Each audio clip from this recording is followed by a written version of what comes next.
Welcome in, everybody. Glad you're here. My name is Deborah Jeffries, and we are talking HR Lunch Bunch today. And our topic is on artificial intelligence.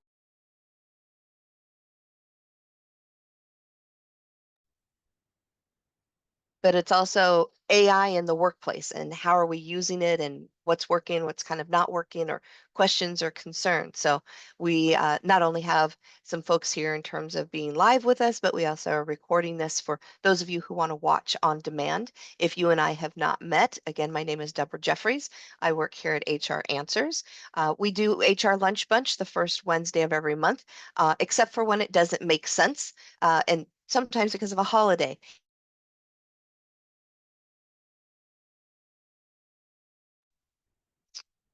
That will be true with us for the month of January next year because the first is the first Wednesday of the month. And oh, I'm guessing some of you might be, enjoying the first day of the year, the new year, and you won't be at work. So we will actually do that on January 8th, which will be the second Wednesday of the month. So we'll see how that goes. And as always, we like to be able to make sure that you let us know what topics that you might have an interest in. So by all means, let me know because I have not done any planning for next year. In fact, even the month of December is open for a topic. So HR Lunch Bunch started out as a brown bag lunch gathering, and we were doing that in person. Now we've kind of moved to online, and we were just talking before we got started that feel free to let me know, and truly let me know. And I think I'm even going to send out a survey to ask you, does the lunchtime even still work for you? Is Wednesday even still the best time? Because if it isn't working in terms of lunch, is there a better time? Should we get together first thing in the morning and have coffee together and do this? Is Friday a slower time? But a lot of times people aren't working on Fridays. Will you please let me know? Give me some feedback. I'd really be interested because I really am hoping to have discussions with people, topics that matter to you as HR professionals. What will help in the workplace? What are you struggling with? What are you grasping with? What's going on inside the organization? What do you and your employees need? Your executive team, et cetera, et cetera. So please let me know. And HR Answers, for those of you who might not be aware, HR consulting and training firm, been around for just under 40 years. We will celebrate that just after the new year.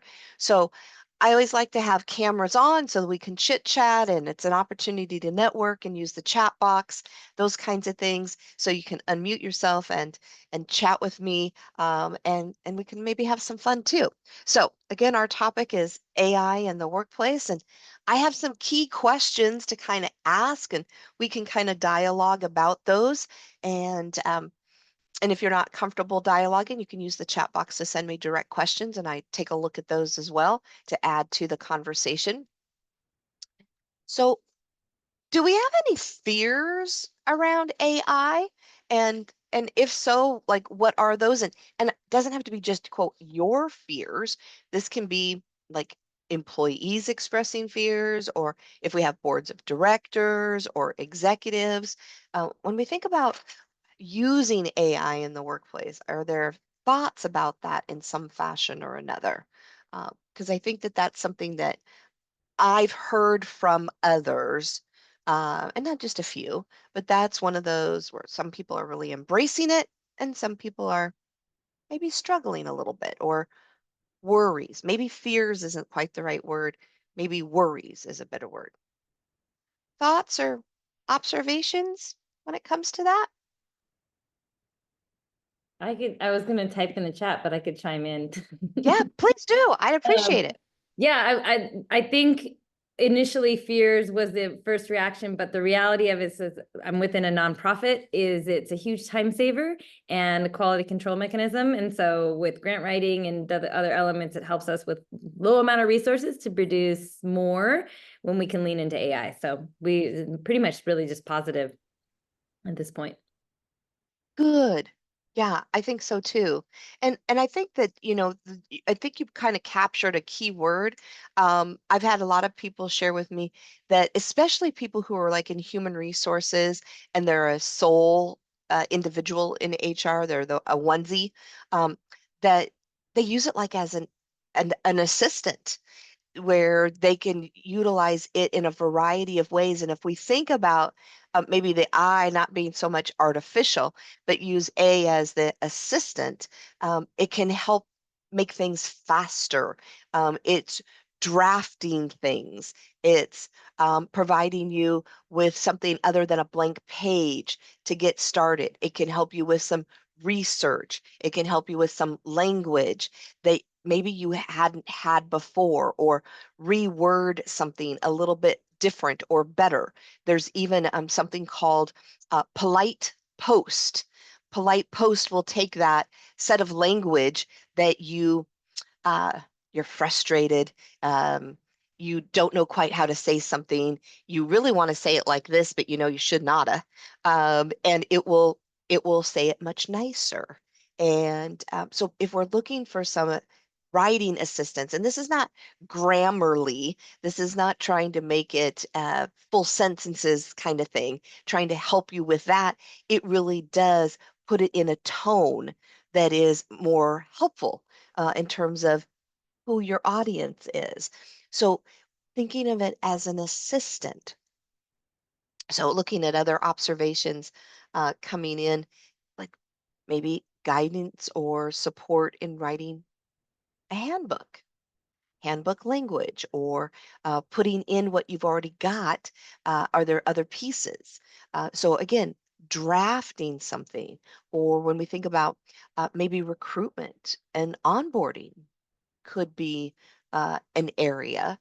So I'm kind of getting away from the fears. Let's get into how are you using AI, um, and maybe even asking employees. So my brain is going too many places at once. Um, do we know employees are using it? Are we okay with them using it? So we'll talk a little bit about policies. But if we think about how are you and employees using it, um, so Whitney, you talked about that, you're using it kind of as assistance or information. Do you have employees that are using it in a variety of ways, or just kind of mostly you, or do you even know? Yeah, for our communications, our employees are the one that when they're using it so that they can kind of streamline that process and make it a little bit more um like efficient, I should say. Yeah. So all of Absolutely. there. Well, and I think that's a key word, efficiency, better use of time or shortened times. I would even think from a communication, we might even be thinking like marketing. Uh, so depending on what kinds of things we're creating, and that might not necessarily be an HR set of responsibilities, but maybe if we're talking about activities or communication or around benefits enrollment, these are things we typically have said, do we want to change things up and have a different spin on, or a couple of different ways of communicating?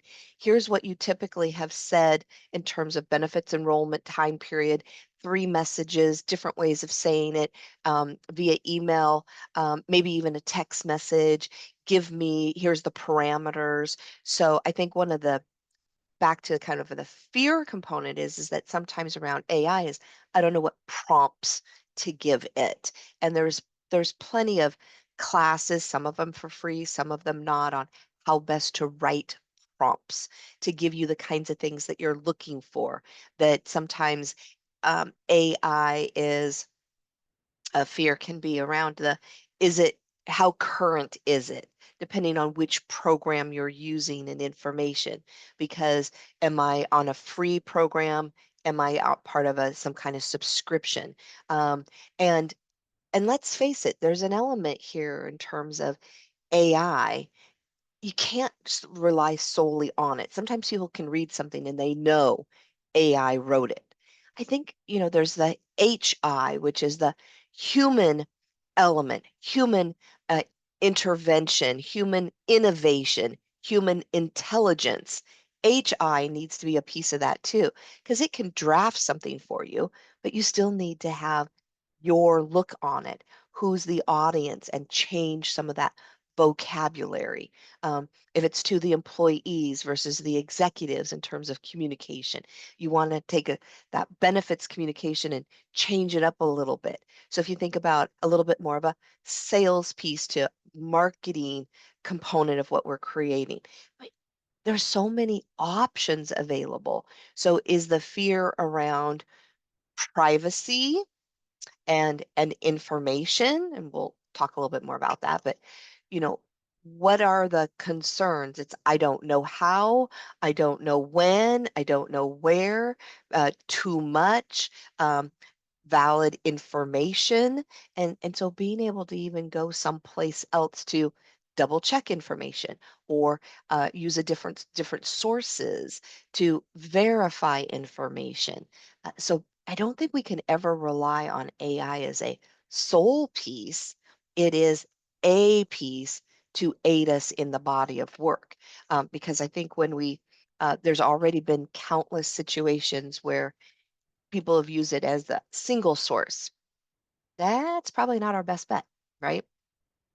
So when we think about how HR might use it back to drafting language, employee handbook drafting language, or reviewing something, or maybe rewriting a section to see if we can tighten that up, depending again on when it was last written or by whom.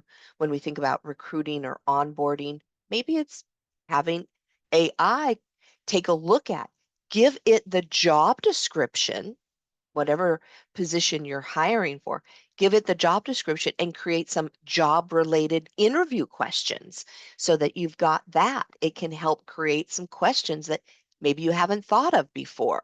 So that's one way of doing it, or create an onboarding checklist, or create take my existing checklist and match it up against the job description and create new elements to make sure they get covered, or create a scavenger hunt, or do something different, a bingo game, or something to make our onboarding a little bit more fun or a little bit more interactive if you've got just one person versus 5 or 6 new employees, depending on what's the number of folks coming in. So if you wanted to have a little bit more interaction or activity, when we think about employee engagement or retention, even activities, it can help with drafting surveys, or even some of the metrics that might go with some of your surveys. Or when we're thinking about retention,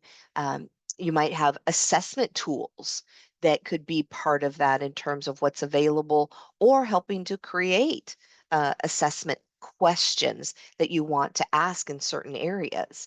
I was recently at a conference and someone shared about the fact that when we think about assessments, it could be about employee burnout, or employee communications, what's happening there. And so AI actually can be used as a tool to kind of check on patterns of use. Now, let's step back for a moment, because then that gets back to guidelines or transparency around guidelines of use, or how we're using AI inside our business. And we need to let people know if we're doing any of that. But if we're checking, if AI is in the background and it's monitoring email communication frequency, vocabulary words, if we use Slack or some other kind of platform, it can monitor how things are changing over time.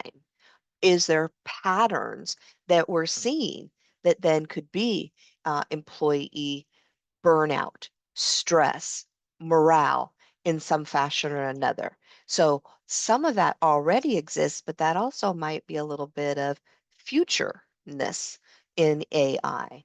But it has the ability to be able to do some things in real time, especially if you're talking about surveys. So you're not waiting an extended amount of time to get the data you're looking for to be responsive to employees. Maybe training. Has anybody used that for training and development, delivering training, helping you to create, save yourself time or energy in that capacity?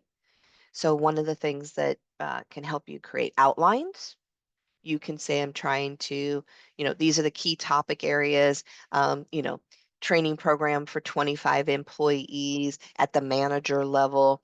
Give me some ideas about what should be covered. It can create some sample outlines. You can revise the prompts based on what you're asking for, what it gives you. You can actually give it some content and ask it to put it in some slides.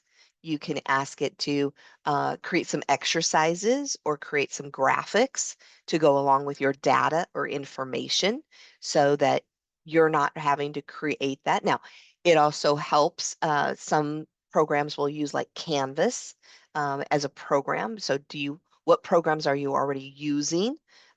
So if you're just using PowerPoint, or do you have other software programs that you can connect with AI? So on the training side of things, that might be able to be helpful to you. And what about performance management? Anybody using AI in the performance management arena? There could be some options there. Sometimes that can be um, around if it's monitoring anything around performance trends, but it might be helping you to write performance reviews in terms of information or track metrics that you want, let alone any analytics that you have from performance. So it can do some predictive kind of assessments, so performance management might be a thing. Um, can feed it information and have it, uh, again, might be an opportunity to have it say it or use your examples and put it into some nicer vocabulary.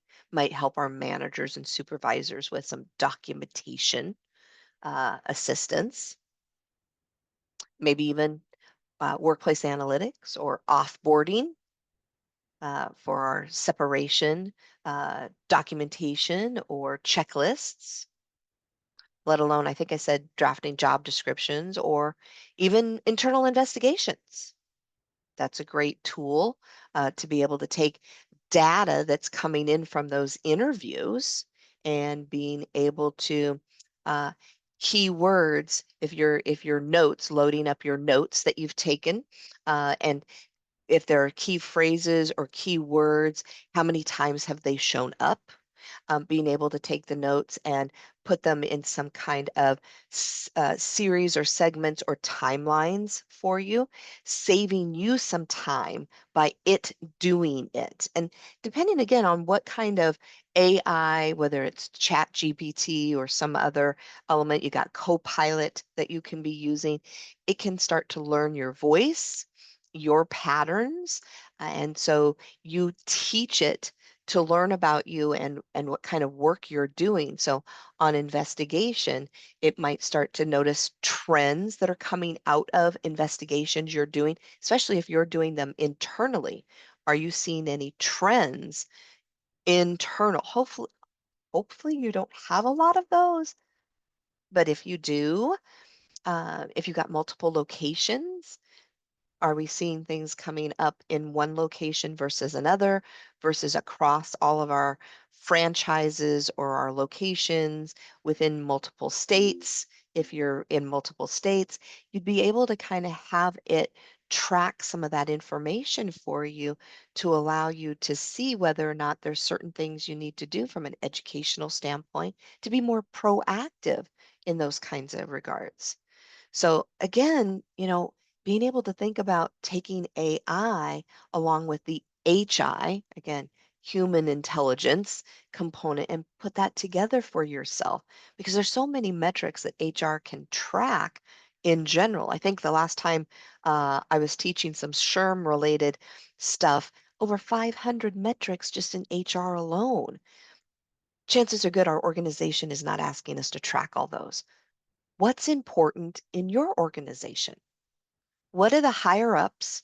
What are the executives? What is your boss asking you to track?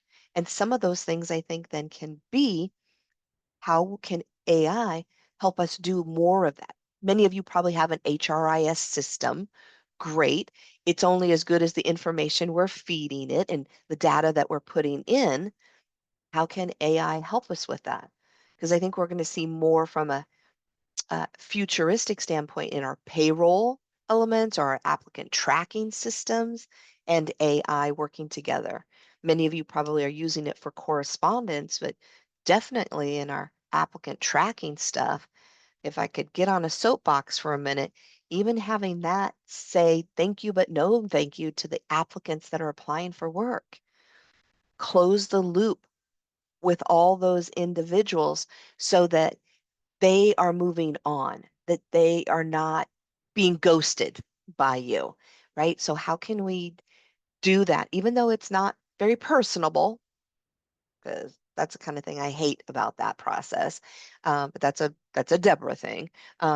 Think about, how can we use it more in those regards as well?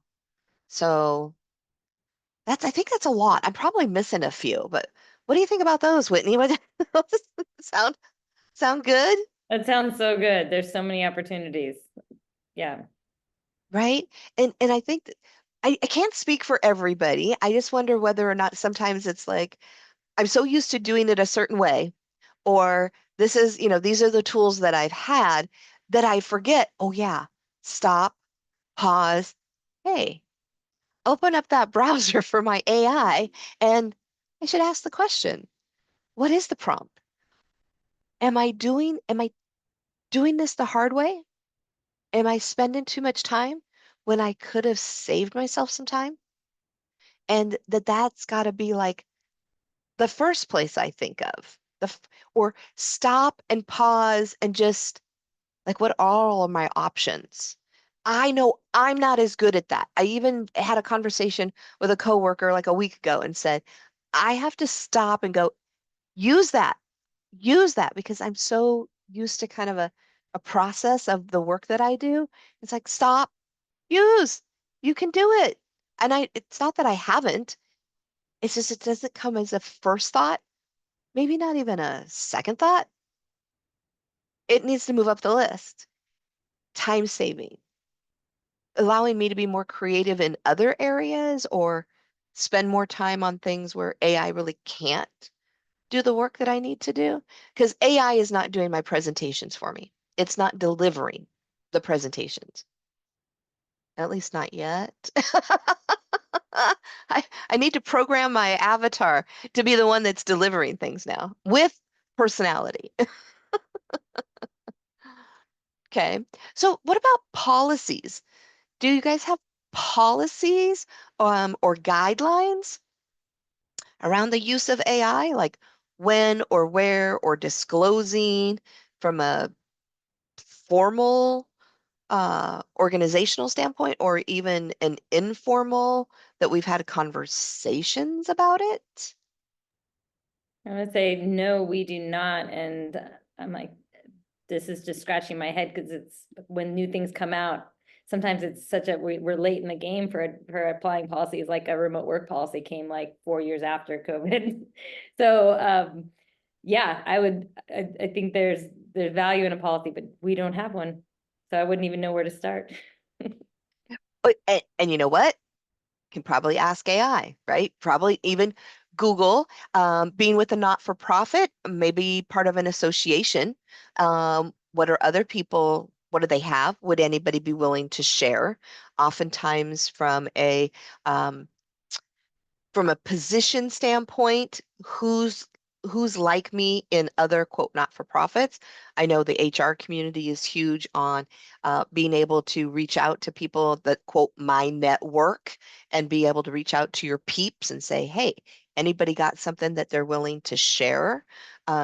Because I think one of the things that we have to be thoughtful about is that um, when we think about our guidelines, employee privacy components. So if we're starting to monitor anything like email use or whatnot, we need to let employees know if people are using AI, and let's say I start using it and I'm having it create things, letting clients know this is being created by AI versus it's being created by consultants. When it's program material and I'm delivering it to a group of people in an audience, AI generated versus Deborah generated. What does that look like? Because if we're creating things and trying to pass it off as our own, think about this in terms of students in class. There are some schools that have said AI is not acceptable at all. And other teachers are saying, absolutely, it's here. It's going to be out there when you get done with school. We need to teach you how to use it, but use it responsibly. So what are the guidelines from school to school, classroom to classroom in some fashion or another?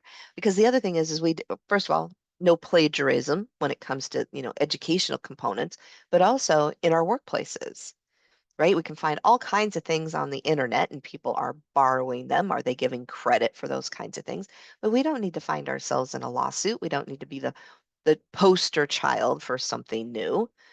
But not only employee privacy, but company privacy, making sure that people understand what we're doing, what we're sharing, what's trademarked, what's any of those kinds of things. Social media components, making sure that we're thoughtful about what we're putting out there and how is it related to the organization or keeping them safe in some fashion. What are the ethics of things, let alone privacy? Um, and and the use of how often, where are we getting the information? Are we fact checking things so we have a second set of eyes or even more than that? So, what kind of work are we doing? How are we using it in our work? How are we sharing that with other people? Um, if I'm turning something into my boss, do they know that I'm using AI? Am I trying to pass it off as my own? Do they know? Do they not know? I think we have all of those kinds of things to be thoughtful of. And let alone when we're creating like a policy or creating language within things, making sure there's no bias. I mean, just because AI is creating something doesn't mean there can't be some element of what is it writing? How is it writing it? So making sure regulations, guidelines, bias, policy, ethics, what are we saying? How can it be used? When can't it be used? Right? It's kind of like it's not the same thing. It's kind of like, hey, we're in a meeting, no cell phones, right? Or we're on camera, everybody's camera's on versus black box. What are the expectations around being used? I know sometimes when I'm in class and I have everybody work on an exercise, no Google friend. We're not using Google for this exercise. This is just from your own brain power, right? Because otherwise the first thing people do is they start Googling things and coming up with information. And it's like, no, no, no. I want you to come up with it. Because sure, everybody can do Google, but the answer is I'm looking for you to work with others to come up with ideas or suggestions or solutions to something. And so I'm not looking for that extra. You can do that later, or you can do that someplace else. So what are our guidelines? How's that how's that going to work inside our organization or our department, right? So I think you can Google some guidelines. You can ask our network for what they've put together. Um, so it'd be interesting to see um, what other people have put together. So I encourage people to share because I think sometimes you're right, things have come so fast that we're not maybe addressing all of those, or that there's more to think about because it's going to keep developing and advancing and progressing. And how are we going to be adapting to that? Okay. Not seeing any other questions or anything in the chat box. So, Whitney, how does that strike you in terms of guidelines or making you think about things or things to take back to others to chat a little bit about? Yeah, definitely just because AI is so new and I feel like newly accepted in these terms that you're talking about, where it's not so fearsome, but it's more like, oh my God, it's actually this resource we have to figure out how to use. Being able to bring in some kind of guideline for it now when it's still fresh, I think is a very healthy way to go about it. So I think that um, versus coming in after something has happened and some kind of breach of whatever we put out there is not fact checked. Like, all right, now we need a policy. So the timing is great. It's a big part of it. Well, and it's interesting because I mean, in some respects, AI has been around for a long time, years and years, I mean, decades in some respects.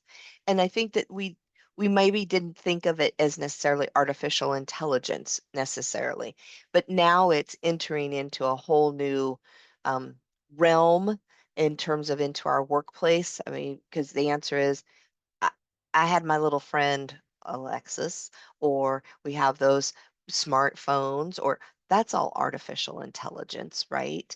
And so being able to have this as something that's entering into our everyday work, and how it's being used. And probably for some of us, we're really even still behind the curve. It's already advanced in so many ways. And they have the experts have thoughts about be very worried in some areas and concerns. And on one hand, I'm going to say, okay, sure. And yet using it wisely, using it timely, and not being afraid of it, embrace the fact that it's here, but also putting guidelines in. And the key will be is uh, the bad actors that will, use it and take advantage of it. And then there's how can we use it in our workplaces to make us more effective, more efficient.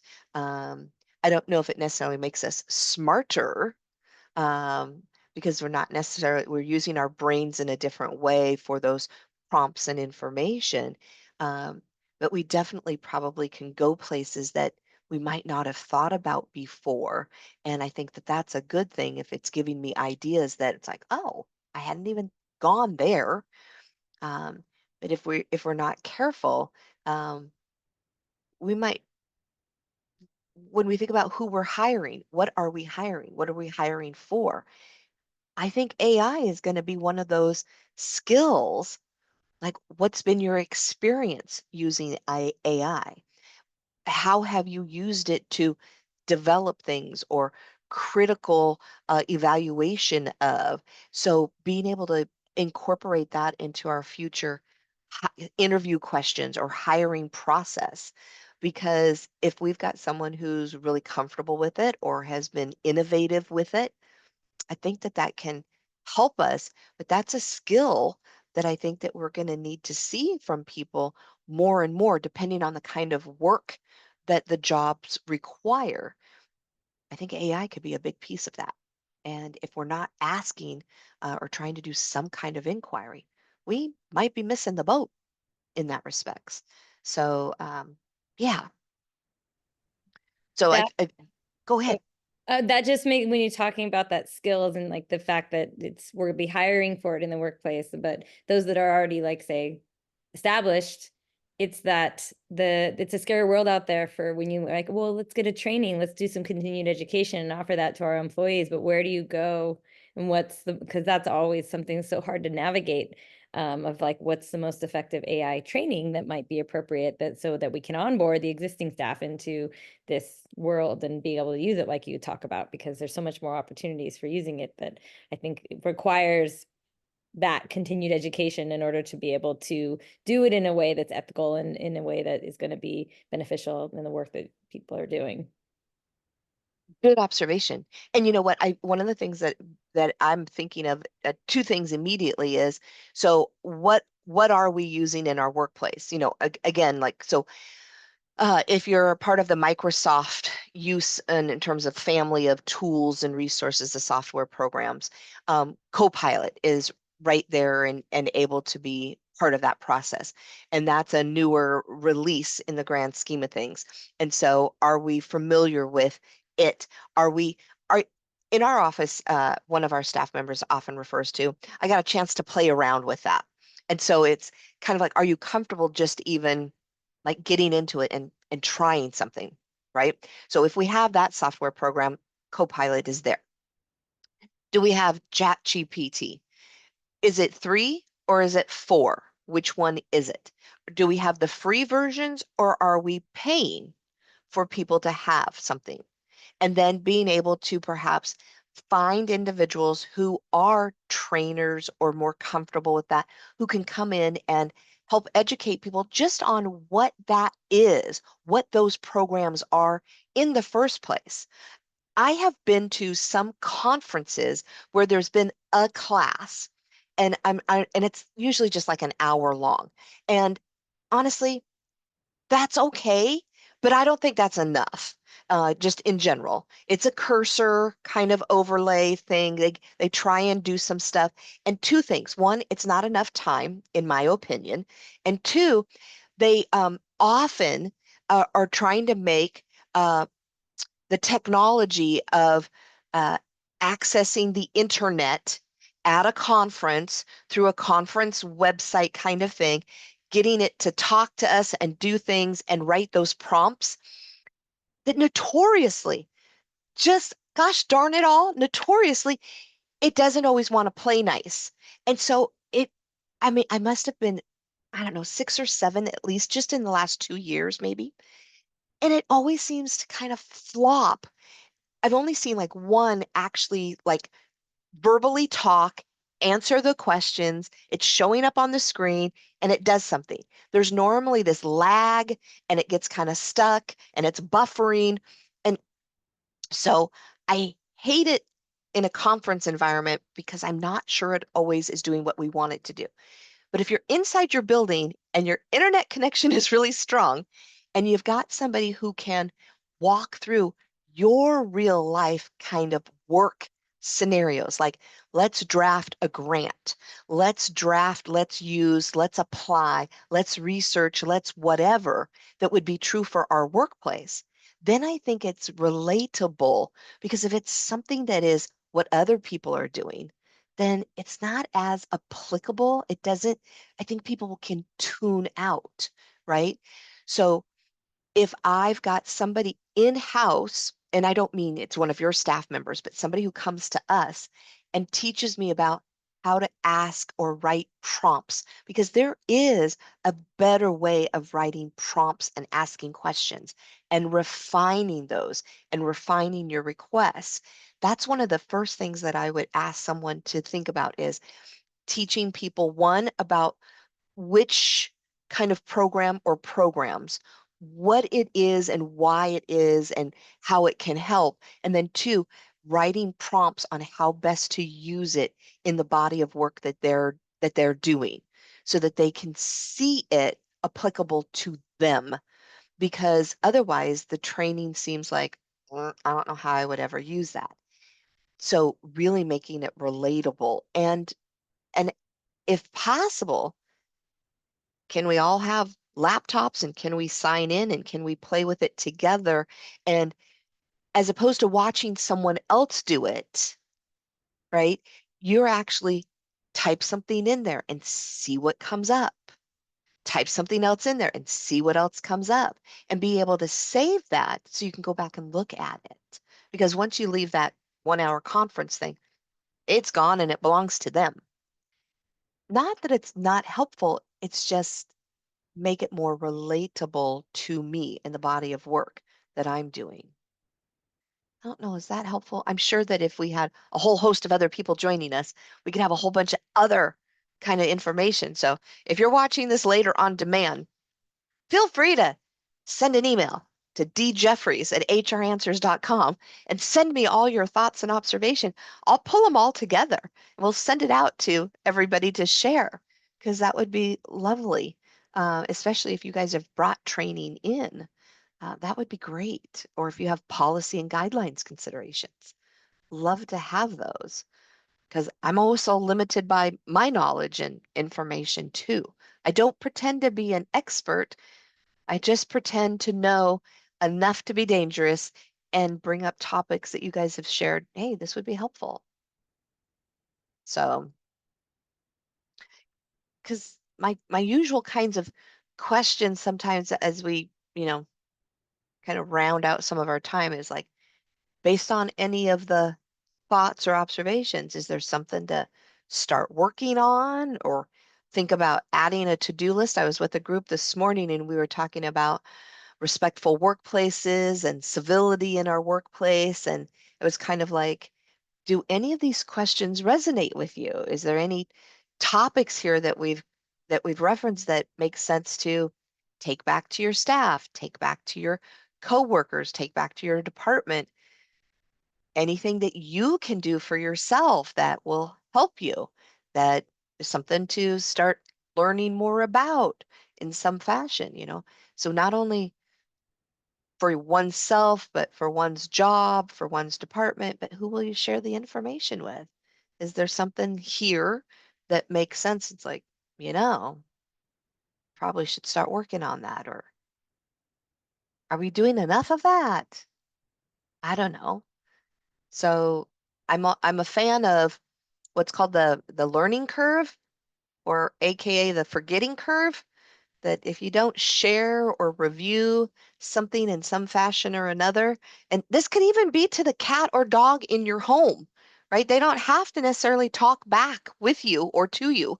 Um, just putting it out there, it makes it more sticky, and you'll retain it longer. Because otherwise, if you don't share it with someone, or review it, it's gone within 72 hours. I like things to stick around a little bit longer than that.